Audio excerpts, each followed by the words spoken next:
अस्सलामुअलैकुम my social media family. उम्मीद करती हूँ कि आप सब लोग हिफ्ज़ ज़ुबान से होंगे, खुशबाश होंगे। चलिए जनाब शुरू करते हैं आज का पॉलिटिकल यानी कि सियासी वीडियो। मैं इसलिए कह रही हूँ क्योंकि आजकल मेरे चैनल पे आपको सबसे ज़्यादा वैरायटी मिल रही है। ट्रेंडिंग और वायरल न्यूज़ के अलावा शोबिज़ न्यूज़ से लेकर जितनी भी दिलचस्प और अजीबोगरीब खबरें हैं वो सब भी मैं आपके साथ शेयर करती ही करती हूँ, लेकिन साथ में सियासी तज्ज़िये और तबसरों को हम हरगिज़ नहीं भूलते। तो आज के सियासी तज्ज़िये और तबसरे में आपको खुशामदीद कहती हूँ और आज भी मैंने आपके साथ 3 से 4 खबरें जो हैं वो शेयर करनी है। तो चलिए जनाब शुरू करते हैं पहली खबर से। आज की जो सबसे पहली खबर आपके साथ शेयर करने जा रही हूँ वो जनाब हमारी पाक फौज के हवाले से है कि एक ब्रिगेडियर बनी है हमारी, फीमेल हैं, ब्रिगेडियर हैं और नॉन मुस्लिम हैं, क्रिश्चियन हैं। और उनकी क्या तफसीलात हैं उनके बारे में बहुत ज़्यादा बातचीत हो रही है। और प्रोफेशनलिज्म का अंदाज़ा आप यहाँ से लगाएं फ़ौज का कि अगर पाकिस्तान में कोई इदारा प्रॉपर तरीके से काम कर रहा है तो नो डाउट वो फ़ौज है। अब जनाब बात कर लेते हैं, तो मैं आपको बताती हूँ कि ये जो आपको नज़र आ रही हैं मोहतरमा, ये इनका नाम है जी डॉक्टर हेलन। पाकिस्तान की पहली अक़लियती खातून ब्रिगेडियर हैं जो कि कौमी नुमाइंदगी की एक बेहतरीन मिसाल है। यहाँ पर मैं आपको बता दूँ कि डॉक्टर हेलन जो है, इनका पूरा नाम है जी डॉक्टर हेलन मैरी रॉबर्ट्स, और ये पाकिस्तान आर्मी में अक़लियती बरादरी से ताल्लुक़ रखने वाली पहली खातून हैं जिन्हें ब्रिगेडियर के ओहदे के ऊपर तरक्की दी गई है। इससे पहले आज तक कभी ऐसा नहीं हुआ। वज़ीर-ए-आज़म शहबाज शरीफ ने आर्मी मेडिकल कोर में ब्रिगेडियर के रैंक पे तरक्की पाने वाले डॉक्टर हेलन मैरी रॉबर्ट्स को मुबारकबाद पेश की है और कहा है कि हेलन जो है वो पाकिस्तानी अक़लियती बरादरी से ताल्लुक़ रखने वाली पहली खातून ब्रिगेडियर हैं जो आज तक पाकिस्तानी तारीख़ में बनी है। वज़ीर-ए-आज़म ने यह भी कहा कि हेलन जो हैं उन्होंने साबित किया है कि ख़वातीन किसी भी मैदान में पीछे नहीं हैं। आप ये देखें कि ये पाकिस्तान की पहली ऐसी तारीख़ बनी है जिसमें पाकिस्तान की 75 साल तारीख़ में पहली बार कोई खातून ब्रिगेडियर बनी है, वो भी नॉन मुस्लिम। और पाकिस्तान की 75 साल तारीख़ में पूरे पंजाब जो कि 12 करोड़ का सूबा है उसमें पहली बार ऐसे हुआ है कि कोई खातून वज़ीर आला बनी है, पहली बार।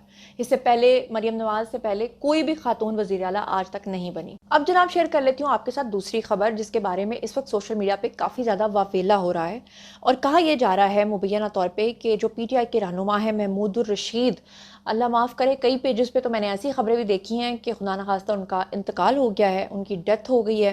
कुछ लोग कह रहे हैं कि फ़ौज की हिरासत में थे, कुछ लोग कह रहे हैं पुलिस की हिरासत में थे, कुछ लोग कह रहे हैं कि प्रिजन में उनके ऊपर तशद्दुद हुआ और उनकी हालत जो है वो इतनी ख़राब हो गई कि इस वक्त बहुत ही सीरियस कंडीशन में जो है वो अस्पताल में मुंतकिल कर दिए गए हैं। इसके ऊपर सबसे ज़्यादा प्रोपेगेंडा अगर किसी ने किया है तो वो PTI के जितने भी सहाफ़ी हैं उन्होंने तो किया ही किया है, लेकिन जो सर फ़हरिस्त है वो इमरान रियाज खान है। अब यहाँ पर आपको बताऊं कि ज़राए के मुताबिक महमूदुर रशीद जो हैं उनको उनकी तबीयत जो है वो नासाज हुई। और आपको पता ही है जो गर्मी चल रही है, जो हीट वेव चल रही है, जेल में रहना कोई आसान बात नहीं है और तबीयत तो इंसान की ख़राब हो ही जाती है। और वो कितने महीनों से जेल के अंदर है, तो ऐसा कैसे पॉसिबल है कि कोई इंसान हमेशा के लिए सेहतमंद रहे। मगर इसका मतलब ये हरगिज़ नहीं है कि आप खुदा न खास्ता इदारों पर ये इल्ज़ाम लगाना शुरू कर दें कि जनाब उन्होंने तशद्दुद किया है। अब मैं आपको बताऊँ कि महमूदुर रशीद को जेल से सर्विसेज अस्पताल मुंतकिल कर दिया गया है और महमूदुर रशीद को पेट में दर्द के बायस बेसिकली अस्पताल मुंतकिल किया गया है। उनका कहना यह था कि सर्जिकल यूनिट 3 के सरबराह प्रोफेसर यासिन रफ़ी जो हैं वो उनका अपेंडिक्स का ऑपरेशन करेंगे। बेसिकली उनकी अपेंडिक्स का मसला है।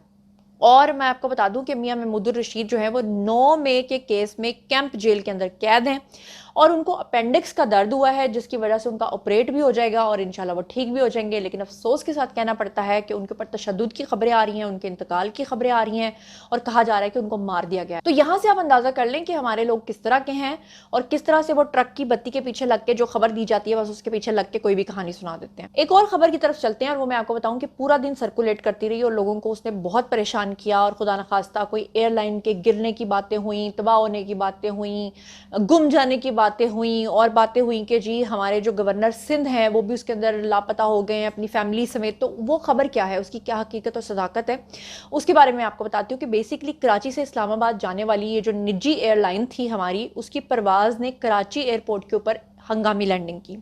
जहाज़ के अंदर जो हमारे गवर्नर सिंध यानी कि कामरान टेसौरी हैं वो भी सवार थे। ज़राए के मुताबिक जो है वो ये पता चला है कि निजी एयरलाइन की परवाज़ में गवर्नर कामरान टेसौरी की फैमिली भी शामिल थी, वो भी वहाँ पे सवार थी। जबकि कराची से इस्लामाबाद जाते हुए परवाज़ में दीगर 150 मुसाफिर भी सवार थे। अब हुआ क्या कि तैयारे में उड़ान भरने के फौरी बाद अचानक तकनीकी खराबी पैदा हो गई, जिस पे कप्तान ने कराची ट्रैफिक कंट्रोल से फौरी हंगामी लैंडिंग की इजाज़त तलब की। उसके बाद सिविल एविएशन का कहना यह है कि परवाज़ की हंगामी लैंडिंग के बाद परवाज़ को मनसूख कर दिया गया और एयरलाइन इंतज़ामिया की जानिब से मुसाफिरों को दूसरी परवाज़ में इस्लामाबाद के लिए जो है वो आगाह कर दिया जाएगा जब दूसरी परवाज़, बल्कि अब तक तो वो जा चुकी होगी। तो ये थी असल खबर कि थोड़ा सा मसला हुआ और उसके बाद हंगामी लैंडिंग की गई और अल्लाह का शुक्र है कि सारे के सारे मुसाफिर जो हैं वो उसमें महफूज रहे और खुदा न खास्ता ऐसी कोई चीज़ नहीं हुई कि किसी की जान गई या कोई ऐसी बात हो गई हो। लेकिन सोशल मीडिया पे पहले खबरें जो हैं वो सर्कुलेट होना शुरू हो जाती हैं और पता नहीं कहाँ के कहाँ, मेरा ख्याल है वो आइसलैंड पहुँचा देते हैं, वो पता नहीं कहाँ कहाँ लोगों के जहाज़ों को पहुँचा देते हैं कि गायब हो गया, जहाज़ गायब कर दिया गया। तो बहरहाल ये असल खबर थी जो मैंने आपको बता दी है। इससे पहले कि मैं अगली खबर की तरफ बढ़ूं, मैं आपको ये भी बताती चलूं कि मार्गला की पहाड़ियों में आप लोग सुन रहे हैं कि पिछले काफ़ी दिनों से आग भड़की हुई है और वहाँ से इतनी दर्दनाक जंगल से तस्वीरें आ रही हैं जहाँ पर परिंदे जो हैं वो अपने घोंसलों के समेत वहाँ पर जल गए हैं। जितनी भी स्पीशीज़ वहाँ पर आई थी, जंगलों में आग से हज़ारों दरख्त जो हैं वो राख हो गए हैं। दरख्त तो राख हुए ही हैं, बल्कि जानवरों के पास तो ये कैपेसिटी होती है कि वो उड़ सकते हैं, लेकिन उन्होंने अपने घोंसलों में जो अंडे दिए हुए थे उसकी वजह से बहुत सारे परिंदे जो हैं वो अपने अंडों को छोड़कर वहाँ से नहीं भागे। उड़ने की ताकत और सकत रखने के बावजूद वो वहाँ से नहीं उड़े और कितनी दर्दनाक वो तस्वीरें जो हैं वो आती हैं। तो उसको देखने के बाद ये एहसास होता है कि जो लोग आग लगाते हैं जंगलों के अंदर, लकड़ियों को जलाते हैं या जंगलों को जलाते हैं, उनको बिल्कुल ख्याल नहीं आता उस जंगली हयात का। और वो जो बेजान बेजुबान जानवर मर गए हैं, अब सोचिए कि उसका गुनाह किसके सर पे जाएगा। अब बात कर लेते हैं जी खान साहब की।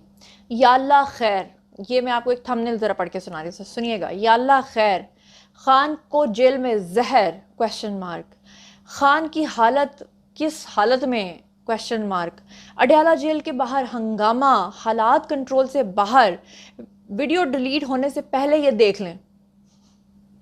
ये मेरा थंबनेल जो है ना, ये तो मैंने कॉपी किया है, ये तो एक मेन स्ट्रीम मीडिया चैनल का जो है वो थंबनेल था और ये मैंने इसलिए लगाया है कि आप लोगों को पता चले कि किस तरह से खबरें और किस तरह से सनसनी चीज़ें जो है, सनसनी खेज इन्फॉर्मेशन जो है वो आप तक पहुंचाई जाती है और उस चीज़ का फ़ायदा उठाती है पीटीआई अपने इदारों को बदनाम करने के लिए। अब जनाब, अडयाला जेल के बाहर आकर अलीमा आंटी जो हैं, जो कि खान साहब की बहन है, उन्होंने आकर बहुत ही ख़तरनाक किस्म की बातें की हैं। उन्होंने कहा कि जेल के अंदर खान साहब को जहर दिया जाएगा, अब हम खामोश नहीं बैठेंगे। मैंने आपको 3-4 दिन पहले बता दिया कि दोबारा से 9 में करने की तैयारियां शुरू हो चुकी हैं। मैंने आपको मुराद सईद का ट्वीट भी दिखा दिया है जिसमें मुराद सईद ने यह भी कहा है कि खान साहब ने बोला है कि मुझे छोड़ के, यानी ख्वाचे 200, जिस दिन वो कहता है खान साहब आएगी 200 अरब लाएगी, अब वो कहता है कि मेरे को छोड़ के बाकी सारे बाहर निकलो। खुद वो किसी बिल में छुपे हुए हैं और लोगों के बच्चों को मरवाने के लिए वो दोबारा से सानेहा 9 में चाहते हैं। बहरहाल मैं चाहती हूँ कि अलीमा आंटी क्या कह रही हैं खान साहब को जहर देने के हवाले से, आप खुद सुन लीजिए। इमरान खान ने डील नहीं करनी, अगला लाएमल आपका क्या है?